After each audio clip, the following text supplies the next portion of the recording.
We will move to 11th question. It says that a charged particle is moving in a magnetic field of strength B perpendicular to the direction of field.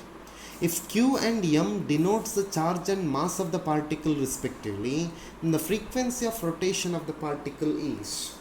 So Lorentz force is a centripetal force.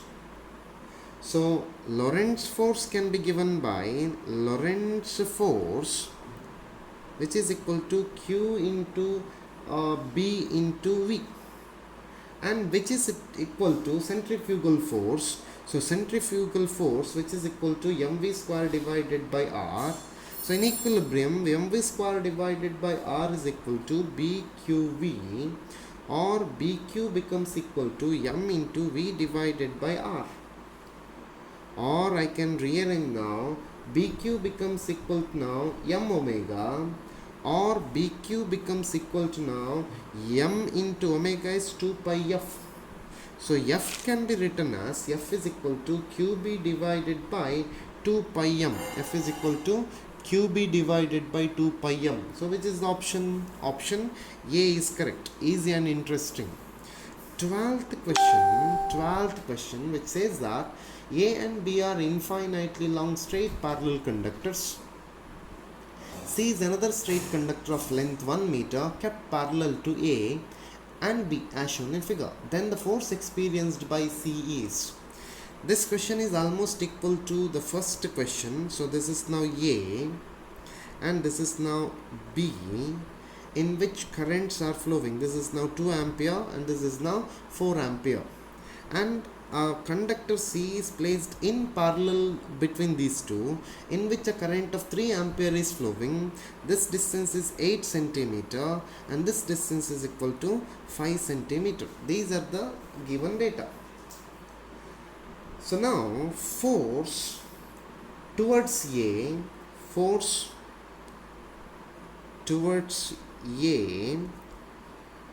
can be given by F1 is equal to now mu naught divided by 2 pi into I1 I2 divided by R into L.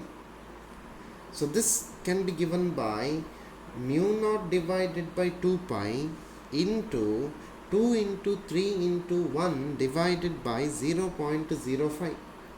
So this comes to be 3 mu naught divided by into 20, or it becomes now 60 into 4 pi into 10 to the power minus 7 divided by pi.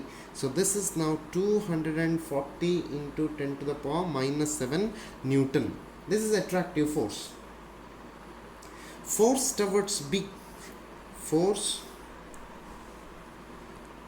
towards B, that can be given by F2, which is equal to mu naught divided by 2 pi into 3 into 4 into 1 divided by 0.08, which is equal to now 3 mu naught divided by pi into 25.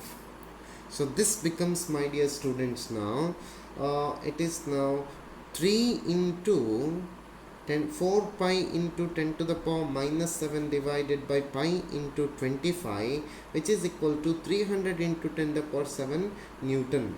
So resultant force towards B, Fr, it is Fr, which is equal to now F2 minus F1, F1, which is equal to 300 minus 240 into 10 to the power minus 7. So it becomes now 0.6 into 10 to the power minus 5 Newton. 0.6 into 10 to the power minus 5 Newton means option is D. Option for 12th question is D. Important question. Now we will go to 13th question. 13th question says that a certain current on passing through galvanometer produces a deflection of 100 division. When shunt of 1 ohm is connected, the deflection reduces to 1 division. You need to calculate the galvanometer resistance. So let me write, when current of I is flowing in that, which is nothing but epsilon, which is directly proportional to 100 divisions that they have given.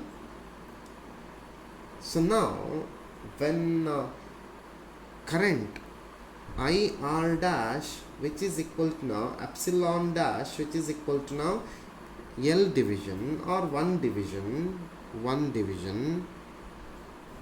then if you take the ratio R dash divided by R is equal to 1 divided by 100, which implies R dash becomes equal to R by 100. But R dash is equal to R by 100, which is equal to now R into 1 divided by R plus 1, as 1 and R, they are in parallel. So 1 by 100 is equal to 1 by R plus 1. So R is equal to 99. R is equal to 99 ohms. So option D is correct. Option D is correct for 13th question. We will go to 14th question. 14th question says that the magnetic field at the center of circular current carrying conductor of radius R is BC. The magnetic field on its axis at a distance R from the center is BA. The value of BC is to BA will be, you need to take the ratio. So magnetic field at the center of circular wire, so BC can be given by mu naught divided by 4 pi into 2 pi I divided by R. Along the axis, so BA can be given by mu naught divided by 4 pi into 2 pi I divided by 2 root 2 into R. So we will take the ratio. BC divided by BA, which is equal to now 2 root 2 is to 1.